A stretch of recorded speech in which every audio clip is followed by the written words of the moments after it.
अस्सलाम वालेकुम लो जी यारो बेलियो मित्रों सज्जनों ते सहेलियो तुसी देख रहे हो एस अहमद पंजाबी ते अज दी खबर जिहड़ी जनाब होया वे बड़ी वड्डी कि तेल दी किल्लत होने वाली है पाकिस्तान दे विच। हाँ जी आ तेल वो वाला नहीं जिहड़ा गड्डियां गुड्डियां च पैंदा वो वाला नहीं, ये उस तेल की गल कर रहे हैं जिहड़ा अपना सिर ते हत्थां पैरां ते मली दा। हाँ वो तेल क्योंकि हुण ऐलान हो रहे जगह जगह ते कि भी तेल तू ला के तैयारी फड़ लो। हाँ क्योंकि फील्ड मार्शल जरा वो पहुंचा जनाब उत्थे अपना जनीवा दे विच जिथे भी उन्होंने दी मीटिंग शीटिंग हो रही है। चाल नहीं कुबरी बरकशंदा जी लक्ष्मी जी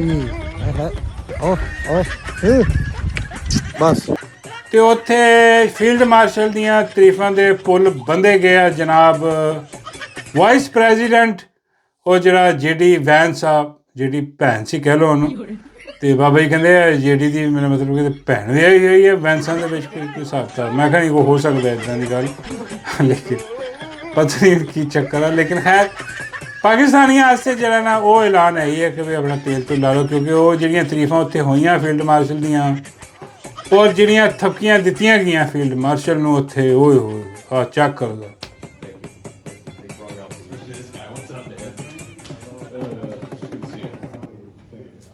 बल्ले भी बल्ले आहो नहीं आहो उत्थे फील्ड मार्शल बगल घीर होए ने जनाब तमाम यहूदी लाबी दे नाल जिन्होंने कहा जाता सीगा इमरान खान नूं कि भी आ देखो यहूदी लाबी है तो वह जनाब जेल दे विच आ ते आ जिहड़ा यहूदियों नूं जफ्फी पा मिली जा रहा आ किहड़ी लाबी हुण आ कोई दस्से आके हुण नहीं आवाज़ निकलनी किसी हुण ना मौलाना फजल रहमान की आवाज़ निकलनी है मतलब है कि मौलाना डीजल की ना इधर उधर किसी होर की आवाज़ निकलनी है तो जनाब वो जफ्फियां पा के जनाब वो ट्रंप के जवाई नूं बाबा जी कहते जफ्फियां तो इदा पाई जाते जिदा ये आप ट्रंप के साले होंगे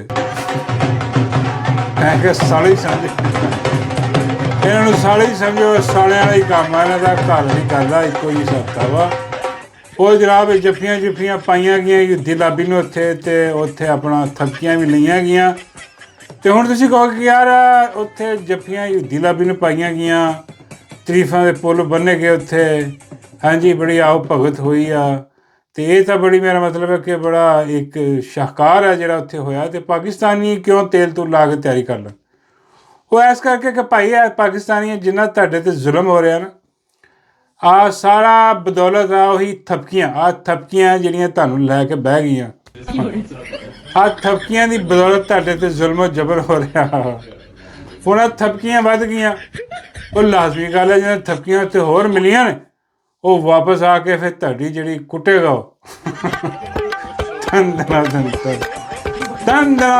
धन होने वाला तुहाडा तैयारी फड़ लो बई नॉर्मल हुंदा की आ इदां दा कोई मौका आंदा तो कौम सारी रल के बड़ी खुश हुंदी है कि देखो पाकिस्तान का नाम रोशन हो रहा देखो पाकिस्तान का आर्मी चीफ आ पाकिस्तान का अपना वजीर आजम आ बई इन्नी इज्जत पजीर है उन्होंने उत्थे मिल रही आ तो बई आ तो बड़ी अच्छी गल है सारी कौम खुश होंगी है इत्थे सारी कौम जिहड़ी है ना ठोई ते हत्थ रख के खलोती है हैरान परेशान होई पई हाँ वो कह रही सनाटा पिया होया भाई यार क्यों जी वो भाई पहले नहीं सी छड़दा वो हुण तां मेरा मतलब उन्हें ढोलंगा हो जानी है वापस आ वो ऐस करके वो तेल तू जी ना मालिश करके रखो किसी भी टाइम उन्हें आ जाना ध्यान दे तुहाडे धुएं कढ़ देने भिखारी ने तो तुहाडे धुएं कढ़ने ने आ चीज़ों की महंगाई करके होर बोझ पा के नाले उन्हें शुक्रिया भी अदा करना कि भाई बहुत शुक्रिया कौम का कि कौम ने आ महंगाई के दौर के बड़ा साथ दिता बड़े सबर नाल महंगाई बर्दाश्त की है। हालांकि उन्होंने कहना चाहिए दसना चाहिए कि भी आ कौम इन्नी साबर शाकर आ कि भाई आ कफन भी आप ही पा के तो कबर भी आप ही पै जाएगी बस कबर का इंतजाम कर दो ये क्योंकि कबर महंगी बहुत है वो अफोर्ड नहीं होंगी हाँ वो इंतजाम तुम कर दो बाकी आप ही कफन कुफन पा के तो कबर भी आप ही चली जाएगी ये कौम हाँ इन्नी फरमा बरदार और इन्नी डरी हुई कौम आ हाँ आवाज़ नहीं कढ़ चूँ तक नहीं कढ़ेगी हाँ ये सब उन्हें इदा तुहाडी चूँ कढ़नी है मेरा मतलब है कि महंगाई करके तो फील्ड मार्शल ने आंदे तुहानूं दे देना डंडा जिहड़ा पहले उन्हें दिता हुआ हर पासे जिथे आवाज़ होंदी है उत्थे डंडा दे देंगे हलो फड़ो तो हुण थपकियां के बाद तो मैं कहना वा कि भुल जाओ तुसीं हुण ਹਾਂ ਔਰ ਇਮਰਾਨ ਅਹਿਮਦ ਖਾਨ ਨਿਆਜ਼ੀ ਦੀ ਰਿਹਾਈ ਜਿਹੜੀ ਆ ਉਹ ਵੀ ਹੁਣ ਤੁਸੀਂ ਕਹਿ ਲਓ ਕਿ ਖਾਬ ਜਿਹਾ ਹੀ ਲੱਗਦੀ ਹੈ। ਇੱਕ ਮੇਰਾ ਮਤਲਬ ਕਿ ਜੋ ਹਾਲਾਤ ਚੱਲ ਰਹੇ ਆ ਦੁਨੀਆ ਦੇ, ਉਹ ਦੁਨੀਆ ਨੂੰ ਵੀ ਪਤਾ ਕਿ ਬਈ ਇਸ ਤੋਂ ਇੰਤਹਾਈ ਅਹਿਮ ਬੰਦਾ ਜਿਹੜਾ ਕਿ ਜਿਹਨੇ ਕਿ ਉਹ ਤਬਾਹੀ ਮਚਾਈ ਹੈ ਪਾਕਿਸਤਾਨ, ਜਿਹੜੀ ਸੀ 100 ਸਾਲ ਵੀ ਅਸੀਂ ਮਚਾ ਨਹੀਂ ਸਕਦੇ ਸੀਗੇ, ਅਗਲੇ 3-4 ਸਾਲਾਂ ਪੱਟ ਕੇ ਰੱਖ ਦਿੱਤਾ। ਇੱਦਾਂ ਦਾ ਕੋਈ ਦੂਜਾ ਲੱਭਣਾ, ਉਹ ਤਾਂ ਥਪਕੀਆਂ ਦੇ ਰਿਹਾ, ਉਹ ਤਾਂ ਜਿਹੜਾ ਨਾ ਆਪਣਾ ਜਿਹੜਾ ਨਾ ਆਓ ਭਗਤ ਕਰ ਰਿਹਾ ਕਿ ਵੀ ਸਾਨੂੰ ਜ਼ਰੂਰਤ ਹੀ ਨਹੀਂ ਰਹਿ ਗਈ ਹੁਣ ਕਿਤੇ ਕੋਈ ਹਮਲਾ ਕਰਨ ਦੀ ਜਾਂ ਕੋਈ ਹਿਸਾਬ ਤਾਂ ਸਭ ਕੁਛ ਆਪਣੇ ਕੰਟਰੋਲ 'ਚ। ਇੱਕ ਬੰਦੇ ਨੇ ਸਾਰੀ ਤਬਾਹੀ ਲਾਤੀ, ਉੱਥੇ ਵਿੜੇ ਗਰਕ ਕਰ ਦਿੱਤੇ। ਤਾਂ ਉੱਥੇ ਭਿਖਾਰੀ ਜਿਹੜਾ ਉਹ ਦੇਖਿਆ ਗਿਆ ਜਨਾਬ, ਉੱਥੇ ਉਹ ਖੜਾ ਹੋ ਕੇ ਉਹ ਟਰੰਪ ਦਾ ਸਾਲਾ ਜਿਹੜਾ ਉੱਥੇ ਵੀ ਟਰੰਪ ਦੀਆਂ ਤਾਰੀਫਾਂ ਕਰਨ। ਉਹ ਬਾਈ ਆ ਕੋਈ ਪਤਾ ਨਹੀਂ ਕੀ ਯਾਰ ਹੈ, ਦਿਮਾਗ ਖਰਾਬ ਯਾਰ ਭਿਖਾਰੀ ਦਾ। ਹਾਂ ਉਹੀ ਰਿਪੀਟ ਕਰੀ ਜਾ ਰਿਹਾ ਜੋ ਪਹਿਲੇ ਉਹਨੇ ਟਰੰਪ ਦੇ ਸਾਹਮਣੇ ਕਿਹਾ, ਉੱਦਾਂ ਦੇ ਕਈ ਅਲਫਾਜ਼ ਜਿਹੜੇ ਆ ਉਹ ਕੋਈ ਅਦਾ ਕਰ ਰਿਹਾ। ਦੇਖੋ ਜ਼ਰਾ ਕੀ ਕਰ ਰਿਹਾ। And I must, at this point in time, with the fullest sincerity at my domain, thank President Donald Trump for his visionary and very dynamic leadership, which has resulted in this. ਬਸ ਉਹੀ ਹਿਸਾਬ ਕਿਤਾਬ, ਉਹ boot polish boot ਚਮਕਾ ਲਓ, ਉਹਨੂੰ ਪਤਾ ਕੋਈ ਉਹ ਆਇਆ ਇੱਥੇ ਭਿਖਾਰੀ। ਹਾਂ ਟਰੰਪ ਨੇ ਕਿਹਾ ਹੋਣਾ ਕਿ ਆ ਇਹਨੂੰ ਖੜਾ ਕਰਕੇ ਉੱਥੇ ਮੇਰੀਆਂ ਤਾਰੀਫਾਂ ਕਰਵਾਓ। ਆ ਭੰਡ ਆਏ ਪਾਕਿਸਤਾਨ ਤੋਂ, ਇਹ ਭੰਡਾਂ ਨੂੰ ਕਹੋ ਮੇਰੀਆਂ ਤਾਰੀਫਾਂ ਕਰੋ। ਉਹ ਭੰਡ ਉੱਥੇ ਹੀ ਸ਼ੁਰੂ ਹੋ ਗਿਆ ਮਾਈਕ ਲੈ ਕੇ। ਯਕੀਨ ਕਰੋ ਅਗਰ ਟਰੰਪ ਐਲਾਨ ਕਰ ਦੇਵੇ ਨਾ ਉੱਥੇ ਨੂੰ ਕਹਿ ਦੇਵੇ ਫੋਨ ਕਰਕੇ ਕਿ ਇੱਥੇ ਆ ਕੋਟ ਪੈਂਟ ਲਾ, ਸਿਰਫ ਚੱਡੀ ਤੇ ਬਨਿਆਨ 'ਚ ਮੇਰੀਆਂ ਤਾਰੀਫਾਂ ਕਰੋ, ਯਕੀਨ ਕਰੋ ਭਿਖਾਰੀ ਲਾ ਦੇਗਾ ਉੱਥੇ ਕਰੇਗਾ ਕਿ ਅਜ਼ੀਮ ਤਰੀਨ ਸਦਰ। ਹਾਂ ਉਹਦਾ ਵਿਜ਼ਨ ਆ ਜਨਾਬ, ਮੈਂ ਕਹਿੰਦਾ ਵਾਂ ਜੋ ਤਬਾਹੀ ਮਚਾਈ। ਹੁਣ ਭਿਖਾਰੀ ਉੱਥੇ ਖੜਾ ਜਿਹੜਾ ਨਾ ਤਾਰੀਫਾਂ ਤੁਰੀਫਾਂ ਕਰ ਰਿਹਾ। ਉਹ ਫਿਰ ਉਹ ਜਿਹੜੀ ਵੈਂਸ ਜਿਹੜਾ ਜਿਹਨੇ ਭੈਣ ਵਿਆਹੀ ਹੋਈ ਵੈਂਸਾਂ ਦੇ ਵਿੱਚ, ਉਹ ਜਿਹੜਾ ਉੱਥੇ ਖੜਾ ਹੋ ਕੇ ਉਹ ਹੁਣ ਫੀਲਡ ਮਾਰਸ਼ਲ ਦੀਆਂ ਵੀ ਤਾਰੀਫਾਂ ਕਰੋ। ਉਹ ਕਹਿੰਦਾ ਜੀ ਮੈਂ ਦੋ ਹੀ ਬੰਦੇ ਨੇ ਮੇਰੀ ਜ਼ਿੰਦਗੀ 'ਚ ਬੜੇ ਕਲੋਜ਼, ਹਾਂਜੀ। ਔਰ ਕਹਿੰਦਾ ਇੱਕ ਮੇਰੀ ਬੁੱਢੀ ਹੈ ਇੰਡੀਅਨ ਅਤੇ ਇੱਕ ਆ ਮੇਰਾ ਜਿਹੜਾ ਆਪਣਾ ਜਿਹੜਾ ਯਾਰ ਬਿੱਲੀ ਮੈਂ ਬਣਾਇਆ ਹੋਇਆ ਫੀਲਡ ਮਾਰਸ਼ਲ, ਇੱਕ ਆ ਬਹੁਤ ਇਹਦੇ ਨਾਲ ਗੱਲਾਂ ਬਾਤਾਂ ਯਾਰੀ ਦੋਸਤੀ ਬਹੁਤ ਆ। ਹੁਣ ਐਸੇ ਤੁਹਾਨੂੰ ਕੀ ਅੰਦਾਜ਼ਾ ਹੋ ਰਿਹਾ ਆ ਜੋ ਉਹਨੇ ਜੋ ਤਾਰੀਫਾਂ ਦੇ ਪੁੱਲ ਬੰਨੇ, ਅਤੇ ਇਹਦੇ 'ਚ ਤੁਹਾਨੂੰ ਅੰਦਾਜ਼ਾ ਇਹ ਹੋ ਰਿਹਾ ਕਿ ਬਈ ਆ ਸਿਰਫ ਟਰੰਪ ਨਹੀਂ, ਅਗਰ ਤੁਸੀਂ ਕਹੋ ਕਿ ਬਈ ਟਰੰਪ ਜਿਹੜਾ ਉਹ ਦਫਾ ਹੋਏ ਕਿਤੇ ਗਾਰਤ ਹੋਏ ਤਾਂ ਇਹਦੀ ਜਿਹੜੀ ਹਮਾਇਤ ਆ ਉਹ ਖਤਮ ਹੋਏ। ਉਹ ਗੱਲ ਨਹੀਂ, ਉਹਨੇ ਅੱਗੇ ਵੀ ਕਾਂਟੀਆਂ ਪਾ ਲਈਆਂ ਇੱਥੇ ਵੀ ਆ, ਉਹਨੇ ਬੰਦੇ ਹੀ ਉਹ ਘੇਰਿਆ ਜਿਹੜਾ ਅਗਲਾ ਸਦਰ ਆ ਅਮਰੀਕਾ ਦਾ। ਹਾਂ ਪਾਕਿਸਤਾਨੀਓ ਸਕੂਨ ਸਿਰਫ ਕਵਰ 'ਚ ਆ ਭੁੱਲ ਜਾ ਤੁਸੀਂ ਹੁਣ। ਹਾਂ ਇੱਥੇ ਕੋਈ ਤਬਦੀਲੀ ਆਉਣ ਲਈ, ਕੋਈ ਤਬਦੀਲੀ ਆਉਣ ਵਾਲੀ ਨਹੀਂ, ਕੁਛ ਨਹੀਂ ਹੋਣਾ, ਐਵੇਂ ਖਾਬੋ ਖਿਆਲ ਛੱਡੋ। ਹਾਂ ਅਤੇ ਤਿਆਰੀ ਕਰੋ। ਬਾਬਾ ਜੀ ਕਹਿੰਦੇ ਕਾਹਦੀ? ਮੈਂ ਕਿਹਾ ਬਾਬਾ ਜੀ ਆਖਿਰਤ ਦੀ ਤਿਆਰੀ ਕਰੋ, ਅਗਲੇ ਜਹਾਨ ਦੀ ਤਿਆਰੀ ਕਰੋ।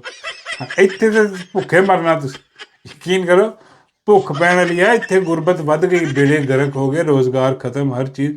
ਉਹਨਾਂ ਨੂੰ ਕੋਈ ਲੱਥੀ ਚੜੀ ਗਈ। ਉਹ ਕਹਿੰਦੇ ਬਈ ਸਾਡੇ ਮਾਲਕ ਸਾਡੇ ਤੋਂ ਖੁਸ਼ ਆ, ਸਾਨੂੰ ਥਪਕੀਆਂ ਦੇਈ ਜਾ ਰਿਹਾ, ਸਾਨੂੰ ਕੀ ਲੋੜ ਆ ਕਿ ਜਨਾਬ ਐਵੇਂ ਕੋਈ ਅਸੀਂ ਜਿਹੜਾ ਨਾ ਕੌਮ ਬਾਰੇ ਕੋਈ ਸੋਚੀਏ। ਨਹੀਂ, ਇੱਥੇ ਜਨਾਬ ਜਿਹੜਾ ਆਵਾਜ਼ ਚੁੱਕੇਗਾ ਉਹਨੂੰ ਠੋਕ ਦਿਆਂਗੇ, ਐਸੀ ਕੋਈ ਗੱਲ ਨਹੀਂ। ਟਰੰਪ ਆਪਣੇ ਨਾਲ, ਟਰੰਪ ਤੋਂ ਬਾਅਦ ਆਉਣ ਵਾਲਾ ਜਿਹੜੀ ਵੈਂਸ ਜਿਹਨੇ ਭੈਣ ਵਿਆਹੀ ਹੋਈ ਆ, ਬਾਬਾ ਜੀ ਕਹਿੰਦੇ ਇਹ ਕਿਹਦੇ ਨਾਲ ਵਿਆਹੀ ਹੋਈ ਯਾਰ? ਮੈਂ ਕਿਹਾ ਪਤਾ ਨਹੀਂ ਬਾਬਾ ਜੀ, ਕੋਈ ਵੈਂਸ ਬਰਾਦਰੀ ਹੈ। ਬਾਬਾ ਜੀ ਕਹਿੰਦੇ ਯਾਰ ਮੇਰੇ ਨਾਲ ਵਿਆਹ ਦਿੰਦਾ, ਮੇਰੀ ਕੋਈ ਰਿਸ਼ਤੇਦਾਰੀ ਪੈਂਦੀ। ਮੈਂ ਕਿਹਾ ਨਹੀਂ ਬਾਬਾ ਜੀ ਮੁਸ਼ਕਲ, ਉਹ ਵੈਂਸ ਬਰਾਦਰੀ ਦੇ ਬਾਹਰ ਨਹੀਂ ਜੇ ਵਿਆਹ ਸ਼ਿਆ ਕਰਦੇ, ਉਹਦੇ 'ਚ ਹੀ ਕਰਦੇ। ਉਹਨੇ ਜਿਵੇਂ ਭੈਣ ਵਿਆਹੀ ਹੈ, ਹਾਂ, ਅਤੇ ਉਹ ਹੁਣ ਆ ਕੇ ਉੱਥੇ ਬਾਬਾ ਜੀ ਕਹਿੰਦਾ ਮੈਨੂੰ ਤਾਂ ਲੱਗਦਾ ਇਹਨੇ ਸਾਡੇ ਫੀਲਡ ਮਾਰਸ਼ਲ ਨਾਲ ਹੀ ਵਿਆਹੀ ਹੋਈ ਹੈ, ਜਿੱਦਾਂ ਦੀਆਂ ਤਾਰੀਫਾਂ ਇਹ ਕਰਨ ਡਿਆ ਉੱਥੇ ਖੜਾ ਹੋ ਕੇ ਬੇਸ਼ਰਮ ਆਦਮੀ। ਬਾਬਾ ਜੀ ਕਹਿੰਦੇ ਇਹਦੀਆਂ ਤਾਰੀਫਾਂ ਔਰ ਇਹਦੀਆਂ ਥਪਕੀਆਂ ਆ ਪਾਕਿਸਤਾਨ ਨੂੰ ਬਹੁਤ ਭਾਰੀ ਪੈ।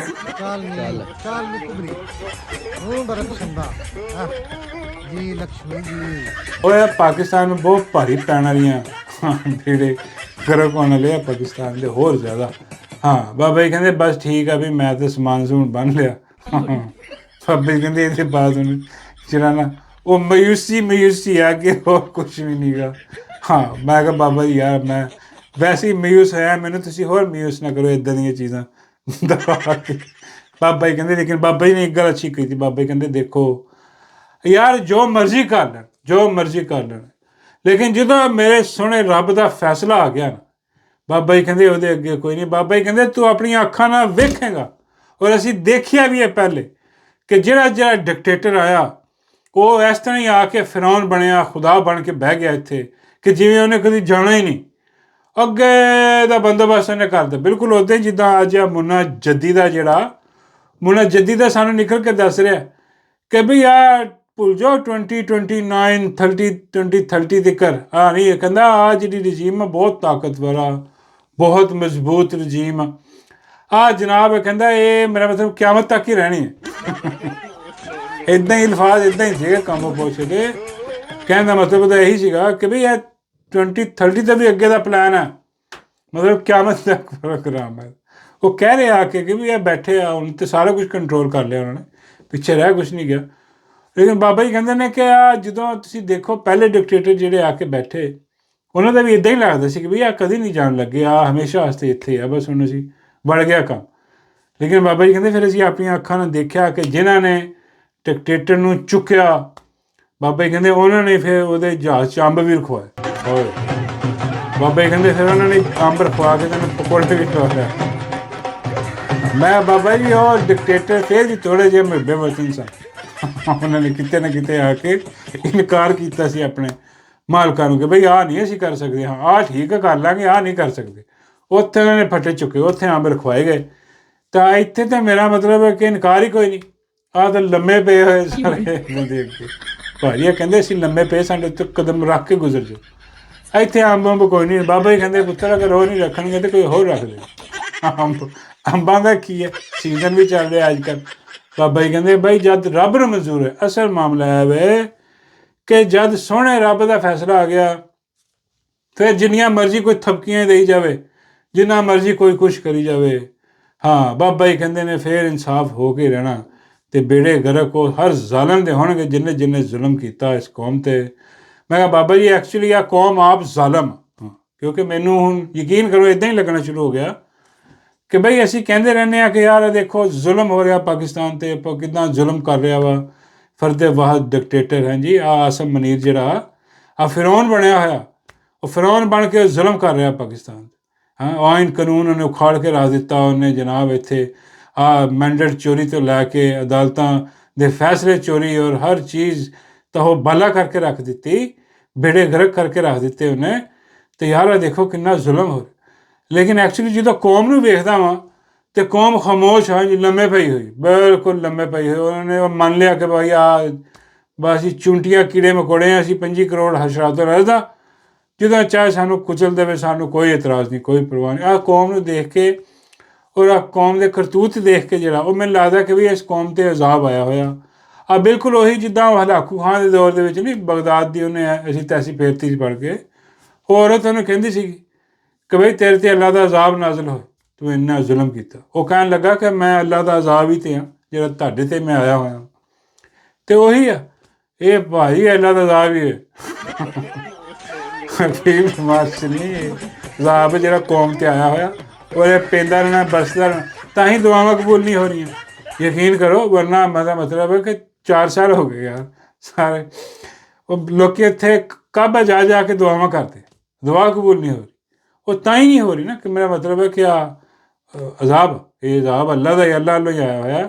ਉਹ ਇਹ ਕੌਮ ਜਿਹੜੀ ਹੈ ਨਾ, ਅੱਲਾ ਉਸ ਕੌਮ ਦੀ ਹਾਲਤ ਨਹੀਂ ਬਦਲਦਾ ਜਦ ਤੱਕ ਉਹ ਆਪਣੀ ਹਾਲਤ ਬਦਲਣ ਵਾਸਤੇ ਕੋਸ਼ਿਸ਼ ਨਾ ਸ਼ੁਰੂ ਕਰ ਦੇਵੇ। ਇੱਥੇ ਕੋਸ਼ਿਸ਼ ਛੱਡ ਸਾਨੂੰ ਕੁਝ ਵੀ ਨਹੀਂ ਨਜ਼ਰ ਆਉਂਦਾ। ਅਤੇ ਵਾਲਾ ਹਿਸਾਬ ਕਿਤਾਬ ਚੱਲ ਰਿਹਾ। ਲੇਕਿਨ ਉਹ ਬੜੀ ਦੇਖੋ ਅੱਲਾ ਖੈਰ ਕਰੇਗਾ। ਬਸ ਯਾਰ ਤੁਸੀਂ ਹੌਸਲਾ ਰੱਖੋ, ਅਤੇ ਮੈਨੂੰ ਵੀ ਹੌਸਲਾ ਦੇ ਹੀ ਰੱਖੋ। ਇੱਦਾਂ ਹੀ ਚੱਲਣਾ ਹਿਸਾਬ ਕਿਤਾਬ, ਹੌਸਲਾ ਦੇ ਦਿਲਾ ਕੇ ਚੱਲਣਾ, ਵਰਨਾ ਕੰਮ ਜਿਹੜਾ ਨਾ ਉਹ ਅਗਲਿਆਂ ਨੇ ਪਾਤਾ ਉੱਥੇ। ਅਤੇ ਉਹ ਜਨਾਬ ਆਲ ਇਨ ਆਲ ਇਹਨਾਂ ਜਨਾਬ ਜਦ ਤੱਕ ਅਮਰੀਕਾ ਦਾ ਹੱਥ ਮੇਰੇ ਸਿਰ 'ਤੇ ਤੁਹਾਡੇ ਜ਼ੁਲਮ ਹੋਣਾ ਰਹਿਣਾ, ਤੁਹਾਡੀ ਢੋਲਕੀ ਵੱਜਦੀ ਰਹਿਣੀ ਹੈ, ਅਗਲੇ ਨੇ ਠੋਕਦੇ ਰਹਿਣਾ ਤੁਹਾਨੂੰ ਹੋਰ